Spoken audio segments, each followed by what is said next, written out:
Variety is the spice of life in candle companies.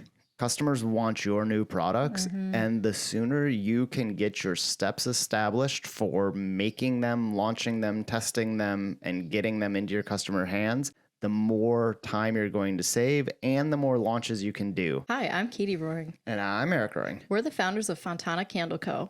We took our hobby of candle making from our kitchen and turned it into $1 million candle business in 4 years. Welcome to the Candle Couple Podcast. This is episode 24, the steps to a successful candle launch. Like and subscribe to follow along on our journey. So launching new products, this was a process that we struggled with for a long time. And not necessarily new products, new scents. New scents. I mean, any type of launch. And we really focused in the last year and a half, I would say, on streamlining the process and outlining the process. So every time we go through the same steps in the same order. It has really helped a lot. Yes. Like we can turn around launches pretty quickly now. It's helped that we have the process laid out now, but it also helps that you and I aren't making candles on the floor. Yes. So we can dedicate time in our day to development rather than, oh, it's 8 p.m. and we have to get ready for a new launch. We were able to spend time now to solidify the steps, but then also enact the steps and do the steps. But it's not just you and me doing this anymore either. Right. We have a team, and because we have the process down and we have softwares and technology, like we use Asana. We had a previous episode where we talked about all the different software that we used in our company, and I'm pretty sure we touched on Asana. So we have all the steps outlined in Asana, and we can tag whatever staff members responsible for a certain task, give them a due date, and then it emails them reminders. Anytime anyone makes a comment about the launch, we all know about it. So that has really helped us streamline. So how do we decide when it's time to launch a new product, and how do we decide like what scents we want to launch? There's a really large component of that is behind the scenes, and that starts with, okay, what do we want to launch? What kind of scent do we want to launch? Do we want to launch a new summer, a fall, a Christmas, we go winter? With seasonal. Yep. All of our collections are seasonal based. And that really starts with feedback from our customers and from our team. Everyone seems to have a lot of input and ideas on what kind of scents they want, which is great because they're our audience. Right. Not only that, but our customers are very vocal about what they want to see, which is great. Yep. And so we have a board in the shop that's a whiteboard that has places to people write down scents, but then also I hate that. We have a board in Asana. Well, yes, it starts on the whiteboard for our staff, but it migrates its way to Asana. Yes. And that's where we keep track of everything officially from our staff standpoint and from our customer service standpoint. Yeah, Trinity does our customer service, and she knows anytime a customer requests something, she's going to put that on the board in Asana. So when we have multiple requests for something, we can see that trend. Yeah, and it's not, and looking back from where we began to where we are today in scent development, before it was, okay, just take something off the shelf that's readily available as a fragrance or an EO or whatever. Yeah, go to most candle makers, go to Candle Science. What do they have right now? Right. And so that's a little easier to shotgun approaches, make a dozen candles and a dozen scents and just start kind of going. We're a little bit more complicated in that everything we do is essential oil based. We're Made Safe certified. We have a whole other component to our process. Right. So our development is a little bit longer in that we are formulating scents together and making our own blends in-house, which adds a little bit to our timeline. The Made Safe certification can take several months as well. It can. And so we have to plan ahead. We do. We have to plan. We're 6 to 8 months ahead usually. So what we do is we start with a candle formulation in the sense of, okay, what kind of scent do we want? Do we want something more floral? Do we want something really top, middle, bottom note? And we start doing perfuming, basically. We get out all of our essential oils. We have probably 150 different little... We have a library of essential oils. Yep, with little half-mil samplers, and we just start taking dipsticks and putting stuff together and seeing how they smell. Once we kind of dial in our scent profile that we want to work with, then we start doing our candle testing. We start doing our hot throw testing. So we'll put them together, put them in a candle, very rudimentary, just mix them in a candle and then light it up and let it go. And that's really just to test the scent. That's Do just we to like test the scent. Yep. Yes or no? That's to test it as both in the cold throw and in the hot throw to make sure that that scent works. Everything is written down. We write down every single candle, every single tin we label, every single formulation that we're testing. So if it's a lemon lavender, we're writing down how much lavender goes in, how much lemon goes in. And we just continue to test each piece, and we monitor every single piece so that we know, oh, we like this one. It's candle A. Let's revisit candle A and see what the formula was. And some formulations are much faster than other formulations. Oh, yeah. Depending on the oil used. The complexity of the oil versus of the scent versus the simplicity. If it's got 5 different scents or 5 different oils in it, that's going to take a lot longer to dial in. We need a little more spicy. We need a little more floral. We need a less of this. And that's where that complexity really comes in the perfuming standpoint of it. For example, we just launched 2 scents this year. We launched a collaboration candle with Taylor Chip, our cookie candle, which is a combo of like 5 different EOs, versus our pure vanilla extract candle, which is just 1 vanilla extract oil. And it took us, a year and a half to really dial in the Taylor Chip formula and get it tested. Whereas the vanilla, boom, it burned really nicely and it worked. And yeah, I would say that for a year and a half in the Taylor Chip and the scenting options of it versus the pure vanilla, which is there wasn't any scenting because there's no perfuming with it. It was just one. And that took a week versus a year and a half. So the complexity of the scent that you're going for really dictates how long it could take. And what concerns me is those using fragrances and are doing their own custom mixing of different fragrances. That worries me because you're mixing chemicals that you don't even know what you're mixing.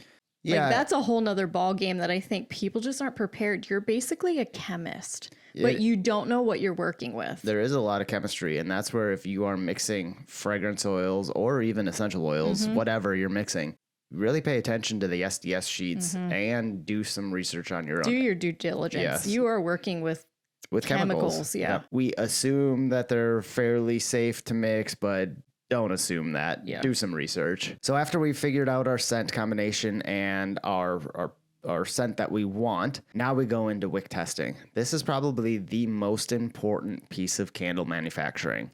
So we wick test every single scent and every single vessel that it goes in.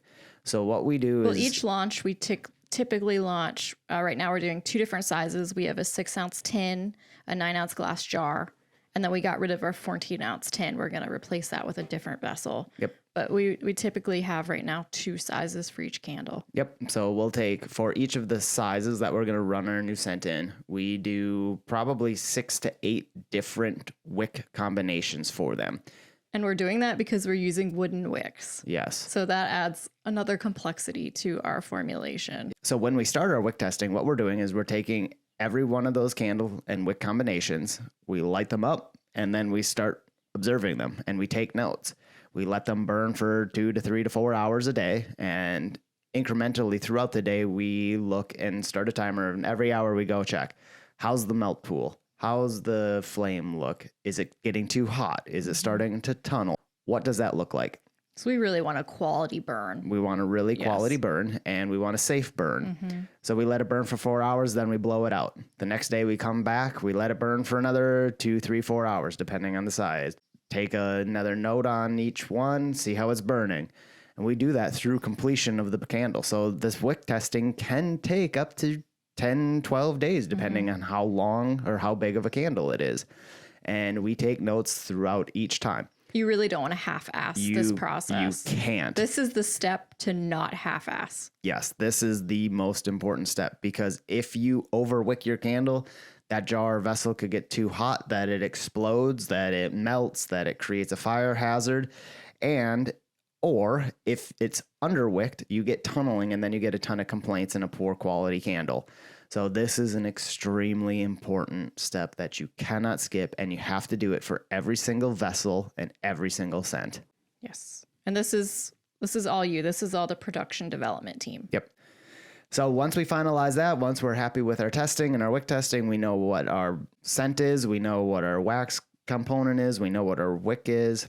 then we start building up our bill of materials in our MRP system. Our bomb. And our bomb. Yep. You talked about MRP in a previous episode as well. Yep. So what this bill of materials will do is it's basically our recipe. It will tell any candelier on our production floor of what is included in this candle, how much essential oil it needs, how much wax it needs, and what wick it needs. And that is just our recipe for making that candle. So we'll implement that into our bill of materials, into MRP Easy, and use that as our, okay, this candle is good to go and can be manufactured. And I'm on the marketing side of this. So the bomb is helpful for me because then you tell me what the price is going to be of the candle. Right. So a part of that bill of materials, all of our MRP, all of our prices are in our MRP for each raw material, and it builds up the costing for each candle. And so we know exactly how much cost is going into every single candle, and that helps us with our pricing. And you being procurement as well, this is when you start really buying the raw materials in bulk for the production runs of the scent. Yep. If it's including a new oil, which normally it does, then we start buying it and start building inventory for that raw material. Yes. And then it's basically handed off to the marketing team at that point. So that's me and Trinity. And we have a graphic designer that is an independent contractor, and she does all of our labels. So we do not do our own design of labels. So we send her all the information. We create barcodes for her through the GS1, which is the universal barcode system. We're creating internal SKUs, and we really start creating and editing product descriptions, setting up our Shopify, setting them up in Fair, and creating the marketing copy for both social and email campaigns. So we really want to start teasing the product, but we also want all the final campaign materials to be ready to go on launch day. So once the labels come back from our designer, and she's pretty quick. Yeah, she's pretty quick. She's pretty quick. We print them in-house, so we do have our own printer that prints high-quality labels for us. And then it goes to photo shoot. We do not do the photos ourselves. Again, we have independent contractors who handle our photography. So we set a shoot and we send the products off. And that's the one variable that's hard for us to control on the timeline. And I would also say that is something that we've done from the very beginning. Mm-hmm. We're not photographers. We're not photographers. That's not a strength. When we were selling a couple hundred candles a year, we had professional photographers. That was a huge budget component for us, was high quality professional photography. Yes. From day one, that's been included. I don't think we would have grown as quickly as we did if you and I would have done photography. No way. Because it would have looked terrible. Yep. That has been... If that's something that you are just starting out, budget for professional photography. It's very important. It's a game changer. It is. It really is. Yep. But to me, it can be the most frustrating variable in the launch because sometimes we're just waiting. We're waiting for the editing. Yeah, you have to get on the schedule and wait for them to come back. And I understand it does take a long time to edit photos, so it's just hard for me to be patient when I'm ready to roll. So you need to make sure that you prepare that into your launch timeline. Yes. We give 2 to 3 weeks to a month for photography. Yes. So if you can identify a launch date with understanding how long it typically takes you to get through this process. It will vary from company to company. Oh, very much. And season to season. Yeah. Like our photographer, they also do wedding photography. And so if it's June, we know it's probably going to take a little bit longer because it's wedding season. Right. So it all depends. When we were a smaller company and it was just you and me, launches took a lot longer to get through. Very much so. Now that we have a team and I have help with the marketing and you have help with the production, like we can do a launch pretty quickly now. So once you identify your launch date, you start getting your photos back. I begin teasing the launch on social. I don't like launches to be a surprise. I want our customers to be anticipating the new products and be setting alarms for launch date and time. Like when we go live, I want our people to be waiting for them. So I really start teasing with Reels and TikToks and email campaigns. So we use Klaviyo. So Klaviyo can create waiting lists and segment those that are really excited about the upcoming products. Well, and one of the additions of teasing it is it actually helps us in production because if you put a teaser out and 10 people subscribe, it's like, okay, well, maybe 1 or 2 pots will work for production. But like vanilla, when we had a couple hundred people, it was like, okay, maybe we should do 2, 3, 4 pots to start with the launch. And we kind of knew that with the vanilla because by tracking our customer feedback, that has been our most requested scent for over 3 years. So we just knew when that launch was coming to make a lot of them and to be ready for a lot of volume. And we did, and we properly prepared. So using that kind of teaser as a preemptive demand is really helpful. And to also tease, I love using footage because at the same time, the production team's actually making the sellable batches. So I'm creating reels and stories, behind the scenes stories of them actually producing the new scent. So that really helps to tease it. So how long on average would you say it's taking us to launch a new product or scent? So for the vanilla, once we found the correct vanilla, it took about 2 months, I think it was, from formulation to testing to photography to launch. Same thing with our honeysuckle Olivia collab. Yep, that was a really quick one. That was easy. And then, like you stated earlier, the Taylor chip took 1.5 years. There's some that we never get right. Nope. We were working on a mint chocolate, which smelled amazing. We could not get it to burn correctly. Nope. We had the scent down perfectly, but I could not get the wick to work. So that one's still on the shelf. Yes. No, that's painful when you have a scent that you love, but you just can't get the burn down. That would be such a seller of a scent, but we could not manufacture it correctly. Right. And so it sits on the shelf because we're not going to put out a crappy product that doesn't burn well. That would be terrible customer service for our team. Yep. So that's another lesson of you might have an awesome scent and you can't get it to work. Don't put it out. Don't move forward. Yep. No. If a customer has a bad experience on the burn, they're not going to be happy with you. Yep. You want repeat sales. So you want each customer to have a great burn experience. And if they don't, make sure you can make it right for them. Candles are definitely one of those all or nothing type of things. You have to have a great scent and you have to have a great burn. Otherwise, it's not going to work. You can't have one or the other. You got to have both. And we're really launching, this year is the year to launch into other products that are not candles for us. And we've been using the same template for launch for each product, and it works perfectly. So once you get your process down, make sure you can duplicate it for any different products you want to add. And having this process, to recap, is really important, especially for candle manufacturers, because variety is the spice of life in candle companies. Customers want your new products, and the sooner you can get your steps established for making them, launching them, testing them, and getting them into your customer hands, the more time you're going to save and the more launches you can do. You also need to continue to track so you know which ones that you can retire and not have 500 SKUs that you're trying to maintain, because that becomes an inventory nightmare. SKU management is important. So going from conception to launch, having that timeline, having those steps laid out is awesome. But also don't cripple yourself by saying, oh, now I have 500 cents I need to make and manage. No. That's unmanageable. Subscribe and follow along for more e-commerce success tips so you can build a 7-figure e-commerce candle brand too. And if you have any suggestions for future episodes, drop a comment below.